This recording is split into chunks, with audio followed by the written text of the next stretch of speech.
बातमी यशोमती ठाकूर यांच्या संदर्भातील पराभवानंतर आता यशोमती ठाकूर यांनी आभाराचे बॅनर लावले आहेत आणि हे बॅनर आता चर्चेमध्ये आले आहेत। तिवसा मतदारसंघामध्ये यशोमती ठाकूर यांनी बॅनर लावलेले आहेत। काँग्रेसच्या फायरब्रँड नेत्या माजी मंत्री यशोमती ठाकूर यांचा तिवसा मतदारसंघामध्ये भाजपच्या राजेश वानखेडे यांच्याकडून पराभव झाला आणि यानंतर यशोमती ठाकूर यांनी तिवसा मतदारसंघातील सर्व गावांमध्ये आभाराचे बॅनर लावलेले आहेत आणि याच बॅनरच्या माध्यमातून यशोमती ठाकूर यांनी मतदारांजवळ भावनिक साथ घालत सदैव जनतेच्या सेवेस तत्पर असल्याचं या बॅनरमध्ये उल्लेख करण्यात आलाय।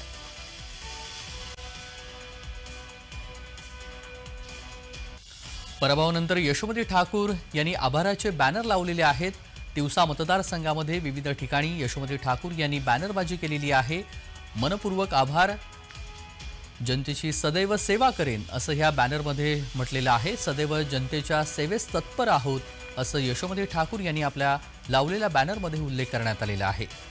तिवसा मतदारसंघामधून यशोमती ठाकूर यांचा पराभव झाला आणि यानंतर आता आभाराचे बॅनर यशोमती ठाकूर यांनी तिवसा मतदारसंघामध्ये ठिकठिकाणी लावलेले आहेत आणि सध्या याच बॅनरची चर्चा मतदारसंघामध्ये सुरू आहे।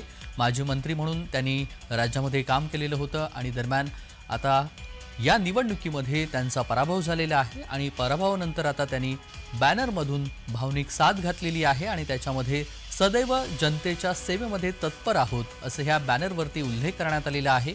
यशोमती ठाकूर यांनी आपल्या मतदारसंघामध्ये ही बॅनरबाजी केलेली आहे आणि याच बॅनरची चर्चा सध्या मतदारसंघामध्ये पाहायला मिळते आहे।